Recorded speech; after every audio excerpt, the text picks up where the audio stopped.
Welcome back to my channel ಅಂತ ಹೇಳ್ತಾ ಎಲ್ರಿಗೂ ನಮಸ್ತೆ ಆ್ಯಂಡ್ ಅಸ್ಲಾಂ ವಲೈಕುಮ್. ಹಾಗೆ ಇಲ್ಲಿ ಇವತ್ತು ನಾನೊಂದು ರೆಸಿಪಿ ಮಾಡ್ತಾಯಿದ್ದೀನಿ. ಸೊ ಯಾವ ರೆಸಿಪಿ ಅಂತ ಹೇಳಿದ್ರೆ ಹಿತಕಿದ ಬೇಳೆ ಸಾರು ಅಂತ ಹೇಳಿಬಿಟ್ಟು ಇವಾಗ ಅದಕ್ಕೆ ಏನೇನು ಬೇಕಂತ ನಾನು ಹೇಳ್ತೀನಿ. ಇಲ್ಲಿ ಸ್ವಲ್ಪ ನಾನು ಈರುಳ್ಳಿ ಕಟ್ ಮಾಡ್ಕೊಂಡಿದ್ದೀನಿ, ಹಾಗೆ ಚಕ್ಕೆ ಲವಂಗ, ಸ್ವಲ್ಪ ಕೊತ್ತಂಬರಿ ಸೊಪ್ಪು, ಶುಂಠಿ ಮತ್ತು ಬೆಳ್ಳುಳ್ಳಿ ತೊಗೊಂಡಿದ್ದೀನಿ.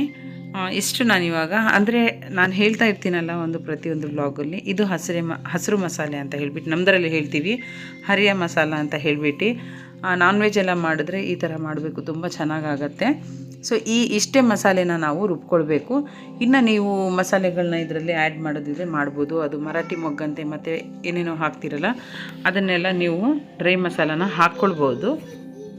ಸೊ ನಾನಿವಾಗ ಇದನ್ನು ಪೇಸ್ಟ್ ಮಾಡ್ಕೊಳ್ತೀನಿ. ಹಾಗೆ ಇವಾಗ ನಾನು ಆ ಮಸಾಲೆ ರುಬ್ಕೊಂಡಾಗಿದೆ. ಈಗ ನಾನು ಸ್ವಲ್ಪ ಕೊಬ್ಬರಿ ತೊಗೊಳ್ತಾ ಇದ್ದೀನಿ. ಒಂದು ಅಂದಾಜಲ್ಲಿ ನಿಮಗೆ ಎಷ್ಟು ಬೇಕು ಅಷ್ಟು ತೊಗೊಳ್ಬೋದು, ಅಷ್ಟು ಇಷ್ಟ ಅಂತಲೇ ಏನಿಲ್ಲ. ನನ್ನ ಕೈಯಲ್ಲಿ ಏನೋ ಇತ್ತು, ಲೆಫ್ಟ್ ಕೈಯಲ್ಲಿ ಅಂದರೆ ಎಡಗೈಯಲ್ಲಿ ಏನೋ ಇತ್ತು, ಹಾಗಾಗಿ ನಾನು ಒಂದೇ ಕೈಯಲ್ಲಿ ನಾನು ಕೊಬ್ಬರಿ ಹಾಕ್ತಾಯಿದ್ದೆ. ಸಾರಿ ಆಮ್ನ ಇದ್ಲು ನನ್ನ ಕೈಯಲ್ಲಿ, ಹಾಗಾಗಿ ಮತ್ತು ನೀವೇನು ತಿಳ್ಕೊಳ್ಬೇಡಿ. ಟೊಮೊಟೊ ನಾನೊಂದು 3ರಿಂದ 4 ತೊಗೊಂಡಿದ್ದೀನಿ. ಸ್ವಲ್ಪ ಜಾಸ್ತಿನೇ ಮಾಡ್ತಾಯಿದ್ದೀನಿ. 1 kg ಚಿಕನ್ ಅದಕ್ಕೆ ಹಾಕ್ತಾಯಿದ್ದೀನಿ ನಾನು, ಹಾಗಾಗಿ ಸ್ವಲ್ಪ ಜಾಸ್ತಿ ಮಾಡ್ತಾಯಿದ್ದೀನಿ ನಾನು. ಈಗ ನೋಡಿ ಎಲ್ಲ ಮಸಾಲೆ ರುಬ್ಕೊಂಡಾಗಿದೆ. ಟೊಮೊಟೊ ಒಂದು ರುಬ್ಕೊಳ್ತಾ ಇದ್ದೀನಿ. ನನ್ನ ಹಳೆ ಮಿಕ್ಸಿ ಇದು 9 ವರ್ಷ ಆಗಿದೆ, ಹಾಗಾಗಿ ಆ ಥರ ಒಂಥರ ಕೊಳೆ ಕಾಣ್ತಾಯಿದೆ ನಿಮಗೆ. ಇಲ್ಲಿ ನೋಡಿ ನಾನಿವಾಗ ಕೊಬ್ಬರಿ ಮತ್ತು ಟೊಮೊಟೊ ರುಬ್ಕೊಂಡಿದ್ದೀನಿ. ಮತ್ತು ಇಲ್ಲಿ ಹಸಿರು ಮಸಾಲೆ, ಇದು ಮೆಂತ್ಯ ಸೊಪ್ಪು. ಒಗ್ಗರಣೆಗೆ ನಾನಿಲ್ಲಿ ಹಸಿಮೆಣ್ಸಿನ್ಕಾಯಿ, ಈರುಳ್ಳಿ ಮತ್ತು ಟೊಮೊಟೊನ ತೊಗೊಂಡಿದ್ದೀನಿ.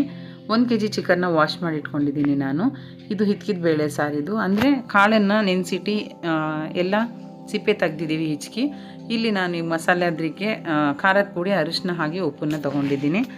ಒಂದು ಕಡಾಯಿ ಇಟ್ಟು ನಾವಿವಾಗ ಒಂದು ಪಾತ್ರೆ ಇಟ್ಟು ಅದಕ್ಕೆ ಸ್ವಲ್ಪ ನಾನು ಎಣ್ಣೆ ಹಾಕ್ಬಿಟ್ಟು, ಎಣ್ಣೆ ಬಿಸಿ ಆದ ನಂತರ ಈರುಳ್ಳಿ ಹಾಕಿದ್ದೀನಿ. ಹಾಗೆ ಇವಾಗ ಸ್ವಲ್ಪ ಹಸಿಮೆಣ್ಸಿನ್ಕಾಯಿ 1-2ರಿಂದ 3 ಹಾಕ್ಕೊಳ್ಬೋದು, ಫ್ಲೇವರ್ ಚೆನ್ನಾಗಿ ಬರುತ್ತೆ ಅಂತ ಅಷ್ಟೇ. ಇಲ್ಲಿ ಟೊಮೊಟೊ ಹಾಕಿದ್ದೀನಿ. ಇವಾಗ ಏನೇನು ಮಸಾಲೆ ನಾನು ರುಬ್ಕೊಂಡಿದ್ನೋ ಎಲ್ಲ ಇದಕ್ಕೆ ಹಾಕ್ತಾಯಿದ್ದೀನಿ. ಎಣ್ಣೆಯಲ್ಲಿ ಈ ಥರ ಫ್ರೈ ಮಾಡಿ ತುಂಬ ಚೆನ್ನಾಗಿ ಬರುತ್ತೆ, ನೋಡ್ತಾ ಇರಿ ನೀವು. ಒಬ್ಬೊಬ್ರು ಏನು ಮಾಡ್ತಾರೆ, ಎಲ್ಲ ಒಂದೇ ಸತಿಗೆ ಒಗ್ಗರಣೆ ಆದಮೇಲೆ ಎಲ್ಲ ಮಸಾಲೆ ಒಂದೇ ಸತಿ ರುಬ್ಬಿ ಹಾಕಿಬಿಡ್ತಾರೆ, ಹಾಗೆ ಚಿಕನ್ ಎಲ್ಲ ಅದರಲ್ಲೇ ಹಾಕ್ಬಿಡ್ತಾರೆ. ಹಾಗಾಗಿ ಅವ್ರಿಗೆ ಏನಾಗುತ್ತೆ, ಸ್ವಲ್ಪ ಉಪ್ಪೆಲ್ಲ ಹಿಡ್ದಿರಲ್ಲ ಚಿಕನಿಗೆ. ಈ ಥರನೇ ಮಾಡಬೇಕು ಸಾಂಬಾರುಗಳು, ತುಂಬ ಚೆನ್ನಾಗಿ ಬರುತ್ತೆ. ಮನೇಲಿ ನೀವು ಒಮ್ಮೆ ಟ್ರೈ ಮಾಡಿ ಅಂತ ಹೇಳ್ತಾ ಇದ್ದೀನಿ. ಈಗ ನಾನು ಏನದು ಬಟ್ಲಲ್ಲಿತ್ತಲ್ಲ ಅದನ್ನು ನೀರು ವಾಶ್ ಮಾಡಿ ಸ್ವಲ್ಪ ಹಾಕಿದ್ದೀನಿ. ಒಂದು ಲೋ ಫ್ಲೇಮಲ್ಲೇ ಹುರ್ಕೊಳ್ಳಿ, ಇಲ್ಲ ನಿಮಗೆ ಅರ್ಜೆಂಟ್ ಇದ್ದರೆ ಹೈ ಫ್ಲೇಮಲ್ಲೂ ಸ್ವಲ್ಪ ಹುರ್ಕೊಳ್ಬೋದು. ಏನದೊಂದು ಸ್ವಲ್ಪ ಎಣ್ಣೆಯಲ್ಲಿ ಈ ಥರ ನೋಡಿ, ಈ ಥರ ಬರಬೇಕು, ಅದು ಗುಳ್ಳೆಗಳು ಬರಬೇಕು, ಅಷ್ಟೊಂದು ಸ್ವಲ್ಪ ಫ್ರೈ ಮಾಡಿಕೊಂಡ್ರೆ ಸಾಕು. ನಾನಿಲ್ಲಿ ಉಪ್ಪು, ಅರಿಶಿನ ಮತ್ತು ಖಾರದ ಪುಡಿನ ಹಾಕ್ತಾಯಿದ್ದೀನಿ. ಈಗ ನಾವು ಒಂದು ಸ್ವಲ್ಪ ಅದು ಮಸಾಲೆ ಎಣ್ಣೆಯಲ್ಲಿ ನಾನು ಹುರ್ಕೊಂಡಿದ್ದೀನಿ. ಅದರ ನಂತರ ನಾವಿವಾಗ ಏನೇನು ಬೇಕೆಲ್ಲ ಮಸಾಲೆ ಹಾಕ್ಕೊಳ್ಬೋದು. ನಾನಿವಾಗ ಖಾರದ ಪುಡಿ, ಅರಿಶಿನ ಮತ್ತು ಉಪ್ಪು ಹಾಕಿದ್ದೀನಿ. ಇವಾಗ ಇಲ್ಲಿ ನಾನು ಬೇಳೆ ಎಲ್ಲ ಹಿತ್ಕೊಂಡಿದ್ವಲ್ಲ, ಸೊ ಅದನ್ನು ಹಾಕ್ತಾಯಿದ್ದೀನಿ. ನನಗೆ ಸ್ವಲ್ಪ ಅದು ಕನ್ನಡ ಒಂದು ಸ್ವಲ್ಪ ಇದಾಗತ್ತೆ ಅಷ್ಟೇ. ನೋಡಿ ಇವಾಗ ಒಬ್ಬೊಬ್ರು ಏನು ಮಾಡ್ತಾರೆ, ಎಲ್ಲ ಸಾರಾದಮೇಲೆ ಬೇಳೆನ ಹಾಕ್ತಾರೆ. ಸೊ ನಾನು ಇದೇ ಥರ ಮಾಡೋದು. ಆವಾಗ ಬೇಳೆ ಇದೆಲ್ಲ ಹೊಡೆಯಲ್ಲ. ಒಬ್ಬೊಬ್ರು ಹೇಳ್ತಾರೆ ಬೇಗನೆ ಬೆಂದೋಗ್ಬಿಡತ್ತೆ, ಮತ್ತು ಬೇಳೆ ಬೆಂದರೆ ಒಂಥರ ಮುದ್ದೆ ಥರ ಆಗಿಬಿಡತ್ತೆ ಅಂತ ಹೇಳಿಬಿಟ್ಟು ನಾನು ಮಾಡ್ತಾಯಿದ್ದೀನಿ. ನೋಡಿ ಸಾರು ಒಂದು ಸ್ವಲ್ಪನೂ ಒಡೆಯಲ್ಲ. ಅಕ್ಕ ಹೇಳ್ಕೊಟ್ಟಿದ್ದು ಸಾರು ಈ ಥರ ಮಾಡಿದ್ರೆ ಚೆನ್ನಾಗಿರುತ್ತೆ ಅಂತ ಹೇಳಿಬಿಟ್ಟು. ಅಮ್ಮನೂ ಅಷ್ಟೇ, ಸಾರಿನ ಲಾಸ್ಟಿಗೆ ಸಾರು ಕುದೀತಾ ಇರುತ್ತಲ್ಲ ಆವಾಗ ಬೇಳೆ ಹಾಕ್ತಾಯಿದ್ರು ಅಮ್ಮ. ಅಕ್ಕ ಹೇಳ್ಕೊಟ್ಲು, ಈ ಥರ ಹಸಿರು ಮಸಾಲೆ ಇರುತ್ತಲ್ಲ ಅದರಲ್ಲಿ ನಾವು ಚೆನ್ನಾಗಿ ಫ್ರೈ ಮಾಡಿಕೊಂಡ್ರೆ ಬೇಳೆ ಆವಾಗ ಒಡೆಯಲ್ಲ ಅಂತ ಹೇಳಿಬಿಟ್ಟು. ಸೊ ಆಗಿಂದ ನಾನು ಅದೇ ಟಿಪ್ಪನ್ನು ಫಾಲೋ ಮಾಡ್ತಾಯಿದ್ದೀನಿ. ಈಗ ಒಂದು 5ರಿಂದ 10 ನಿಮಿಷ ನಾನು ಈ ಥರ ಬೇಯಕ್ಕೆ ಬಿಟ್ಟಿದ್ದೆ. ನೋಡ್ತಿರ್ಬೋದು ನೀವು ಎಷ್ಟು ಚೆನ್ನಾಗಿ, ಅಂದರೆ ಬೇಳೆ ಎಲ್ಲ ಬೆಂದಿರೋ ಥರ ಕಾಣುತ್ತೆ. ಹಾಗೆ ಚಿಕನ್ನು ಅಷ್ಟೇ ಬೆಂದಿರೋ ಥರ ಕಾಣ್ತಾ ಇದೆ. ಯಾಕಂತ ಹೇಳಿದ್ರೆ ಚಿಕನಿಗೆ ತುಂಬ ಚೆನ್ನಾಗಿ ಉಪ್ಪು ಹಿಡಿಯುತ್ತೆ, ತಿನ್ನೋಕ್ಕೂ ಒಂಥರ ಟೇಸ್ಟಾಗಿರುತ್ತೆ.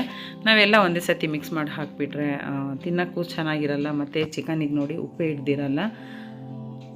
ಓಕೆ, ಇವಾಗ ಮತ್ತೆ ಒಂದು ಸ್ವಲ್ಪ ಮೇಲೆ ಕೆಳಗೆ ಮಾಡಿದ್ದೀನಿ, ಲಿಡ್ಡನ್ನು ಮುಚ್ಚಿದ್ದೀನಿ. ಇವಾಗ ಇನ್ನೊಂದು ಸ್ವಲ್ಪ ಹೊತ್ತು ಬಿಟ್ಟು ನೋಡ್ತಾ ಇದ್ದೀನಿ. ಈಗ ನಾವು ಬೇರೆ ಮಸಾಲೆ ಬೇಕಿದ್ರು ಆ್ಯಡ್ ಮಾಡ್ಕೊಳ್ಬೋದು. ಅಂದರೆ ನಾವು ಕೊಬ್ಬರಿ ಮತ್ತು ಟೊಮೊಟೊ ಎಲ್ಲ ರುಬ್ಬಿದ್ನಲ್ಲ ಅದು ನೋಡಿ ಎಣ್ಣೆ ಬಿಡ್ತಾ ಇದೆ. ಇವಾಗ ಇದು ಆಗಿದೆ ಫೈನಲ್ ಆಗಿ. ನೀವೇನಾದರೂ ನಾನು ಸ್ವಲ್ಪ ಪಲ್ಯ ಥರ ಮಾಡ್ಕೊಂಡು ಈ ಥರ ತಿಂತೀನಿ ಗಸಿದ್ರೆ ಸಾಕನ್ನೋರು ಇಷ್ಟೇ ಮಾಡ್ಕೊಳ್ಳಿ. ಕೊಬ್ಬರಿನೂ ಮತ್ತು ಟೊಮೊಟೊ ಏನು ಹಾಕೋದು ಬೇಡ. ನಾನು 1 ಟೊಮೊಟೊ ಹಾಕಿದ್ನಲ್ಲ, ನೀವೊಂದು 2 ಇಲ್ಲ 3 ಟೊಮೊಟೊ ಕಟ್ ಮಾಡಿ ಹಾಕ್ಕೊಳ್ಬೋದು, ಅಷ್ಟೇ ಸಾಕು. ಇದು ಹಿತಕಿದ ಬೇಳೆ ಸಾರು ಅಂದರೆ ಹೀಗೆ ಮಾಡೋದು. ನಮ್ಮದ್ರಲ್ಲಿ ಚಿಲ್ಲಿ ದಾಲ್ ಅಂತ ಹೇಳ್ತೀವಿ.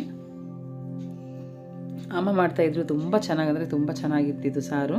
ಚಿಕನ್ನು ಇಲ್ಲ ಮೊಟ್ಟೆ ಸಿಗ್ತಾಯಿತ್ತು. ಮೊಟ್ಟೆ ಹಾಕಿ ಮಾಡ್ತಿದ್ರು. ನಮಗೆ ಶಿವಮೊಗ್ಗದಲ್ಲಿ ಮೊಟ್ಟೆ ಸಿಗ್ತಾಯಿತ್ತು, ಒಡೆದಿದ್ದ ಮೊಟ್ಟೆ ಅಂತ ಹೇಳಿಬಿಟ್ಟು ಅದನ್ನು ತರಿಸಿ ಹಾಕ್ತಾಯಿದ್ರು. ಸೊ ಆಮೇಲೆ ನಾವೆಲ್ಲ ದೊಡ್ಡವರಾದಮೇಲೆ ಮತ್ತೆ ಅಂತ ಅದೆಲ್ಲ ತರಕ್ಕೆ ಹೋಗ್ತಿದ್ದಿಲ್ಲ. ಈಗ ನಾನು ಆಲೂಗಡ್ಡೆನ ಆ್ಯಡ್ ಮಾಡ್ತಾಯಿದ್ದೀನಿ. ಹಾಗೆ ಮೆಂತ್ಯ ಸೊಪ್ಪನ್ನು ಹಾಕ್ತಾಯಿದ್ದೀನಿ. ಆಲೂಗಡ್ಡೆನ ಲಾಸ್ಟಿಗೆ ಯಾಕೆ ಹಾಕ್ತೆ ಅಂದರೆ ಅದು ಬೆಂದೋಗ್ಬಿಡುತ್ತೆ ಜಾಸ್ತಿ ಅಂತ ಹೇಳಿಬಿಟ್ಟು ಈಗ ಹಾಕ್ತಾಯಿದ್ದೀನಿ. ಇನ್ನೂ ಸಾಂಬಾರು ಆಗಿಲ್ಲ. ಈಗ ನಾನು ಕೊಬ್ಬರಿ ಹಾಕಿರೋದ್ರಿಂದ ರುಬ್ಬಿ ಅದೊಂದು ಸ್ವಲ್ಪ ಕೊಬ್ಬರಿ ಹಸಿ ವಾಸನೆ ಎಲ್ಲ ಹೋಗಬೇಕು. ಅದರ ನಂತರ ನಾನು ಇದು ಮಾಡೋದಲ್ಲ, ಅದಕ್ಕೆ ಅಂತ ಹೇಳಿಬಿಟ್ಟು ನಾನು ಆಲೂಗಡ್ಡೆ ಈಗ ಹಾಕಿದ್ದೀನಿ. ಇನ್ನೊಂದು ಐಟಮ್ನ ಹಾಕೋದಿದೆ, ಲಾಸ್ಟಿಗೆ ನಾನು ತೋರಿಸ್ತೀನಿ. ಅದು ನನಗೆ ಇಷ್ಟು ತೈಲ ಸಾಕು ಸಾರು. ಬೇಕಂದರೆ ಇನ್ನೊಂದು ಸ್ವಲ್ಪ ನೀರು ಮಾಡ್ಕೊಳ್ಬೋದು. ಯಾಕಂದರೆ ನಾವು ಅವರೆಕಾಳನ್ನು ಹಿಚ್ಕಿ ಹಾಕಿರೋದ್ರಿಂದ ಅದು ಮತ್ತೆ ಸಾರು ಗಟ್ಟಿ ಆಗುತ್ತೆ. ಬೇಳೆ ಐಟಮ್ ನೀವು ಯಾವುದೇ ಹಾಕಿ ಸಾರು ಗಟ್ಟಿ ಆಗುತ್ತೆ. ಅದಕ್ಕೆ ಸ್ವಲ್ಪ ತೆಳ್ಳನೆ ಮಾಡ್ಕೊಳ್ಳಿ. ಮತ್ತು ಇದು ಕುಕ್ಕರಲ್ಲಿ ಮಾಡ್ತಾ ಇಲ್ವಲ್ಲ ನಾವು, ಇನ್ನು ಮತ್ತೆ ಗಟ್ಟಿ ಆಗುತ್ತೆ ಸಾರು. ಓಕೆ, ಇವಾಗ ಫೈನಲ್ ಆಗಿ ನೀವು ನೋಡ್ತಾ ಇರ್ಬೋದು ಸಾರು ಇಷ್ಟು ಚೆನ್ನಾಗಿ ಬಂದಿದೆ. ಈಗ ನಾನು ಕ್ಯಾಪ್ಸಿಕಮ್ ಹಾಕ್ತಾಯಿದ್ದೀನಿ. ಕ್ಯಾಪ್ಸಿಕಮ್ ಹಾಕೋದ್ರಿಂದ ಸಾರು ತುಂಬ ಚೆನ್ನಾಗಿ ಅಂದರೆ ತುಂಬ ಚೆನ್ನಾಗಿ ಬರುತ್ತೆ. ಕ್ಯಾಪ್ಸಿಕಮ್ ತಂದಿದ್ರಿ ಇವರು. ನಾನ್ ವೆಜ್ ಏನಾದರೂ ಮಾಡಿದ್ರೆ ಕ್ಯಾಪ್ಸಿಕಮ್ ಹಾಕಿದ್ರೆ ತುಂಬ ಚೆನ್ನಾಗಿರುತ್ತೆ. ಸೊ ಇವಾಗ ಹಾಕಿದ್ದೀನಿ. 2 ತೊಗೊಂಡಿದ್ದೆ. ಸೊ 2 ಕ್ಯಾಪ್ಸಿಕಮ್ ಹಾಕಿ ಇವಾಗ ಸಾರು ಮಾಡಿದ್ದೀನಿ. ಇಷ್ಟು ತೆಳು ಮಾಡ್ಕೊಂಡಿದ್ದೀನಿ. ನಿಮಗೆ ಇನ್ನೂ ತೆಳು ಬೇಕಂದರೆ ಇನ್ನೂ ತೆಳು ಮಾಡ್ಕೊಳ್ಬೋದು. ಮುದ್ದೆ ಎಲ್ಲ ತಿನ್ನೋರಿಗೆ ಸ್ವಲ್ಪ ತೆಳು ಇದ್ದರೆ ಸಾರು ಚೆನ್ನಾಗಿರುತ್ತೆ. ಗಟ್ಟಿ ಇದ್ದರೆ ಚಪಾತಿ ತಿನ್ನೋಕ್ಕೆ ಚೆನ್ನಾಗಿರುತ್ತೆ. 5 minutes later. ಓಕೆ, ಇವಾಗ ಸಾಂಬಾರು ನೋಡ್ತಾ ಇರ್ಬೋದು ನೀವು. ಫೈನಲಾಗಿ ಒಂದು ಸ್ಟೇಜಿಗೆ ಬಂದಿದೆ. ಇವಾಗ ಕ್ಯಾಪ್ಸಿಕಮ್ಮು ಅಷ್ಟೇ ಬೆಂದಿದೆ. ಇನ್ನೊಂದು ಸ್ವಲ್ಪ ಬೆಂದರೆ ಸಾಕು. ನಾನಿವಾಗ ಜಾಸ್ತಿ ಬೇಯಿಸಲ್ಲ. ಓಕೆ, ಆಗಿದೆ ಸಾರು. ಇವಾಗ ಆಫ್ ಮಾಡಿದ್ರೆ ಬಿಸಿ ಇರತ್ತಲ್ಲ, ಅದು ಆ ಹಬೆಗೆ ಅದು ಬೆಂದೋಗತ್ತೆ. ಜಾಸ್ತಿ ಬೇಯಿಸಿದ್ರೆ ಮೆಲ್ಟ್ ಆಗಿಬಿಡತ್ತೆ. ಅದಕ್ಕೆ ನಾನು ಇವಾಗ ಗ್ಯಾಸನ್ನು ಆಫ್ ಮಾಡ್ತೀನಿ. ನೆಕ್ಸ್ಟ್ ನಾನು ಇನ್ನೊಂದು ರೆಸಿಪಿ ಮಾಡ್ತಾಯಿದ್ದೀನಿ. ನಾನಿಲ್ಲಿ ಅಕ್ಕಿ ಹಿಟ್ಟಿನ ಮುದ್ದೆ ಮಾಡ್ತಾಯಿದ್ದೀನಿ. ಅಕ್ಕಿ ಹಿಟ್ಟಲ್ಲಿ ಮುದ್ದೆ ಮಾಡ್ತೀರಲ್ಲ, ಬೇರೆ ಕಡೆ ಎಲ್ಲ ತಿಂತಾರೆ. ಸೊ ಇಲ್ಲಿ ಕಮ್ಮಿ ಅನಿಸುತ್ತೆ. ಸೊ ರಾಗಿ ಹಿಟ್ಟಿದ್ದಿಲ್ಲ, ಅದಕ್ಕೆ ಅಕ್ಕಿ ಹಿಟ್ಟಲ್ಲೇ ಮುದ್ದೆ ಮಾಡೋಣ ಅಂತ ಹೇಳಿಬಿಟ್ಟು ಈ ಥರ ಮಾಡ್ತಾಯಿದ್ದೀನಿ. ಸ್ವಲ್ಪ ನಾನು ಅಕ್ಕಿ ಹಿಟ್ಟನ್ನು ಕಲಿಸ್ಬಿಟ್ಟು ಬಿಸಿ ನೀರಿಗೆ ಹಾಕಿದ್ದೀನಿ. ಒಂದು ಪಾತ್ರೆಯಲ್ಲಿ ಬಿಸಿ ನೀರು ಇಟ್ಕೊಂಡಿದ್ದೆ. ಹಾಗೆ ಇವಾಗ ಅಕ್ಕಿ ಹಿಟ್ಟನ್ನು ಅದರಲ್ಲೇ ಹಾಕಿದ್ದೀನಿ. ಹಾಕಿಬಿಟ್ಟು ಈ ಥರ ಚೆನ್ನಾಗಿ ಒಂದು ಸೌಟಿಂದ ಇಲ್ಲ ಒಂದು ಮುದ್ದೆ ಕೋಲು ಇರುತ್ತಲ್ಲ, ಅದರಿಂದ ನಾವು ಈ ಥರ ಮಾಡಬೇಕು. ಮಾಡೋದ್ರಿಂದ ತುಂಬ ಚೆನ್ನಾಗಿ ಮುದ್ದೆ ಬರುತ್ತೆ. ತಿನ್ನಲಿಕ್ಕೂ ತುಂಬ ಚೆನ್ನಾಗಿ ರುಚಿಯಾಗಿರುತ್ತೆ. ನೀವೇನಾದರೂ ಅಕ್ಕಿ ರೊಟ್ಟಿ ಬರಲ್ಲ ನನಗೆ ಅನ್ನೋರು ಇದೇ ಥರ ನೋಡಿ ಅಕ್ಕಿ ರೊಟ್ಟಿನೂ ಮಾಡ್ಕೊಳ್ಬೋದು. ಏನಿಲ್ಲ, ಇದೇ ಥರ ಇದು ಸ್ವಲ್ಪ ತಣ್ಣಗಾದ್ಮೇಲೆ ಉಂಡೆ ಮಾಡ್ಕೊಂಡು ಅಕ್ಕಿ ರೊಟ್ಟಿ ತಟ್ಟಿರಲ್ಲ ಆ ಥರ ತಟ್ಟಿದ್ರೆ ಆಯಿತು. ಓಕೆ, ಇವಾಗ ನಾನು ಮುದ್ದೆನ ತಟ್ಟೆಯಲ್ಲಿ ಹಾಕ್ಕೊಂಡಿದ್ದೀನಿ. ಸ್ವಲ್ಪ ನೀರು ಚಿಮುಕ್ಸ್ಕೊಬೇಕು, ಇಲ್ಲಾಂದರೆ ಅಂಟ್ಕೊಂಡ್ಬಿಡತ್ತೆ, ಬಿಸಿ ಇರತ್ತಲ್ಲ. ಸೊ ಬಿಸಿ ಅಂದರೆ ಬಿಸಿ ಇತ್ತು ನೋಡಿ, ಕೈಯಲ್ಲಿ ಆಗ್ತಾನೆಲ್ಲ ಮಾಡೋಕ್ಕೆ ನೀರಲ್ಲಿ ಕೈ ಅದ್ದಿ ನಾನು ಹಿಟ್ಟನ್ನು ಮಾಡ್ತಾಯಿದ್ದೀನಿ ಮುದ್ದೆನ. ಸೊ ಫೈನಲಾಗಿ ಮುದ್ದೆ ಆಗಿದೆ. ಇವಾಗ ಈಗಿನ ಜನ್ರೇಷನಲ್ಲಿ ತುಂಬ ಅಂದರೆ ತುಂಬ ಕಮ್ಮಿ. ಈಗಿನ ಜನ್ರೇಷನ್ ಹುಡುಗಿರು ಮಾಡೋದು ಕಮ್ಮಿ. ಹಳ್ಳಿ ಸೈಡಲ್ಲೆಲ್ಲ ಮಾಡ್ತಾರೆ. ಸೊ ಸಿಟಿ ಸೈಡಲ್ಲಿ ಮಾಡೋದನ್ನು ಕಮ್ಮಿ. ನಾನು 2 ಮುದ್ದೆ ಮಾಡ್ಕೊಂಡಿರೋದು. ಮಕ್ಕಳಿಗೆ ಅದರಲ್ಲಿ ಸ್ವಲ್ಪ ತಿನ್ನಿಸ್ತೀವಿ ಅಂದರೆ ಅವ್ರು ತಿಂದರೆ ತಿನ್ನಿಸ್ತೀನಿ, ಇಲ್ಲಾಂದರೆ ಇಲ್ಲ. ನೋಡಿ ಸಾಂಬಾರು ಆಗಿದೆ, ಚೆನ್ನಾಗಿ ಕುದೀತಾ ಇತ್ತು. ಸಣ್ಣ ಅಂದರೆ ಚಿಕ್ಕ ಫ್ಲೇಮಲ್ಲಿ ಇಟ್ಟಿದ್ದೆ. ಕ್ಯಾಪ್ಸಿಕಮ್ಮು ಅಷ್ಟೇ ತುಂಬ ಚೆನ್ನಾಗಿ ಬೆಂದಿತ್ತು. ಫೈನಲಾಗಿ ಸಾರು ಅನ್ನ ಆಗಿದೆ. ಇಷ್ಟ ಇದ್ದವರು ರೆಸಿಪಿನ ಹೇಗಿದೆ ಅಂತ ನನಗೆ ಕಮೆಂಟ್ ಮಾಡಿ ಹೇಳಿ. ಹಾಗೆ ನಾನು ಹೇಗೆ ರೆಸಿಪಿ ಮಾಡಿದ್ದೀನಿ ಅಂತ ನೀವು ಕಮೆಂಟಲ್ಲಿ ಹೇಳಿ, ನನಗೆ ಲೈಕ್ ಕೊಡಿ. ಇಲ್ಲಿ ನಾನು ಅಡುಗೆ ಆದ ನಂತರ ಆಟ ಆಡ್ತಾ ಇದ್ಲು. ಸೊ ಅವಳ ಜೊತೆ ಆಟ ಆಡ್ತಾ ಇದ್ದೀನಿ.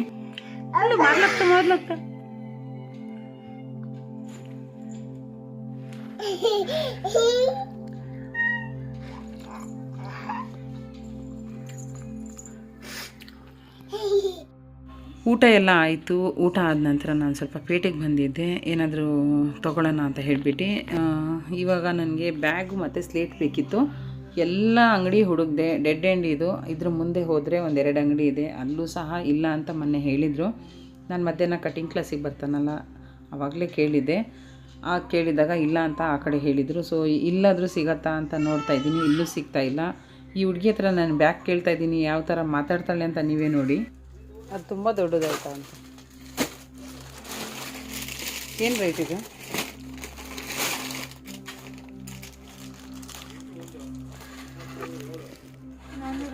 ಕಮ್ಮಿ ಇದಿಲ್ವಾ? ಅಂದರೆ ಚಿಕ್ಕ ಹುಡುಗಿ ಈಗ ಅಂಗನವಾಡಿ ಕಳ್ಸೋಕ್ಕೆ ಅಂದರೆ ನಿಮ್ಮ ಸ್ಟಾರ್ಟಿಂಗ್ ರೇಟ್ ಇದೆನಾ? ಸ್ಟಾರ್ಟಿಂಗ್ ರೇಟ್ ಯಾವುದಿದೆ? ನನಗೆ ರೈಟ್ ಅಂತೂ ಗೊತ್ತಿಲ್ಲ, ಬ್ಯಾಗ್ ಇದೆ, ಫಸ್ಟ್ ಮಗುಗೆ ತೊಗೊಳ್ತಾ ಇರೋದು, ಹಾಗಾಗಿ ಕೇಳ್ತಾ ಇದ್ದೀನಿ.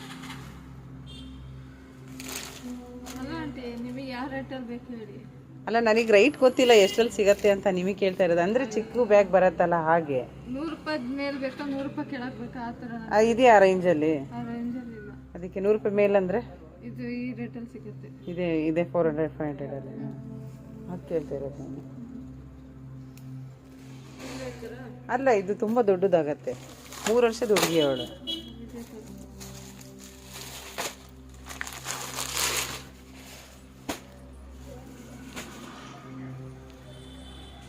ಕೇಳ್ತೀರಾ?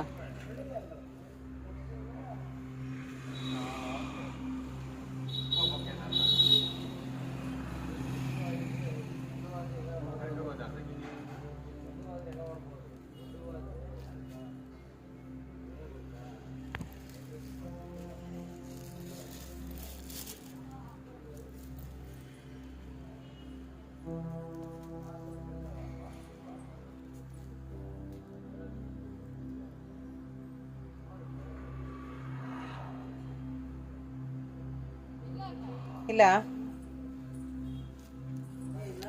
ಬರತ್ತಾ? ಏನಾದರೂ ತರಿಸ್ತೀರಾ? ಹೌದಾ? ನಮ್ಮ ಮನೆಯವರು ಆಗಲೇ ಮುಖ ಇಷ್ಟು ದಪ್ಪ ಮಾಡ್ಕೊಂಡಿದ್ದಾರೆ. ಅವ್ರಿಗೇನೆಂದರೆ ಅಂಗಡಿ ಸುತ್ತಿಸ್ಬಾರ್ದು. ಸೊ ಈ ಬ್ಯಾಗೆಲ್ಲ ಮಗುಗೆ 1 ವರ್ಷ ಅಂತೀನಿ ನಾನು, ಅಂಗನವಾಡಿಗೆ ಹೋಗೋಕ್ಕೆಲ್ಲ 100ರಿಂದ 150 ರೂಪಾಯಿ ಒಳಗೆ ಸಿಗತ್ತೆ. ಸೊ ಈಗ ನಾನು ಮೀಶೋದಲ್ಲಿ ತರ್ಸೋಣ ಅಂತ ನೋಡಿದ್ದೀನಿ. ಸೊ 160 ಆಗಿದೆ. ಅದರಲ್ಲಿ ನನಗೆ ಇಲ್ಲೇ ಸಿಕ್ಬಿಟ್ರೆ ನಾನು ಅದರಲ್ಲಿ ಕ್ಯಾನ್ಸಲ್ ಮಾಡ್ಬೋದಲ್ಲ ಬುಕ್ ಮಾಡಿರೋದು ಅಂತ ನಾನೊಂದು ನೋಡ್ತಾ ಇದ್ದೀನಿ. ಆದರೆ ಅವಳಿಗೆ ಅದು ಬ್ಯಾಗೇ ಸಿಕ್ಕಿಲ್ಲ.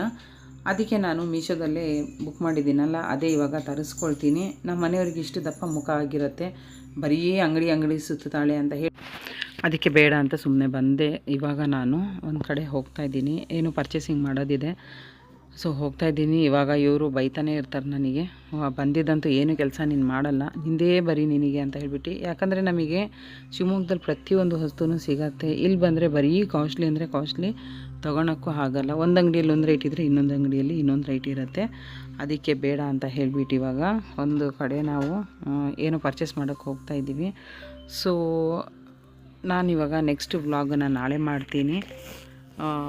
ನನ್ನ ವಿಡಿಯೋ ಏನಾದರೂ ನಿಮಗೆ ಇಷ್ಟ ಆಗಿದ್ದಲ್ಲಿ ಲೈಕ್ ಮಾಡಿ, ಕಮೆಂಟ್ ಮಾಡಿ, ಹಾಗೆ ತಪ್ಪದೆ ಸಬ್ಸ್ಕ್ರೈಬ್ ಮಾಡಿ ಅಂತ ಕೇಳ್ತಾ ಇವತ್ತಿನ ವ್ಲಾಗ್ ಇಲ್ಲಿಗೆ ಎಂಡ್ ಮಾಡ್ತಾಯಿದ್ದೀನಿ.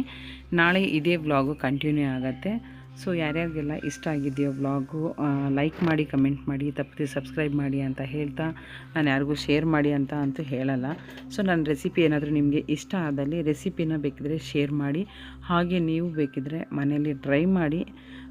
ಸಾಮಾನ್ಯವಾಗಿ ಎಲ್ಲ ಇದೇ ಥರ ಮಾಡ್ತೀರಾ. ಸೊ ನನ್ನ ವಿಡಿಯೋ ನಿಮಗೆ ಇಷ್ಟ ಆಗಿರುತ್ತೆ ಅಂದ್ಕೊಳ್ತೀನಿ. ಟೇಕ್ ಕೇರ್, ಬಾಯ್ ಆ್ಯಂಡ್ ಅಲ್ಲಾ ಹಾಫೀಸ್ ಎಲ್ಲರಿಗೂ.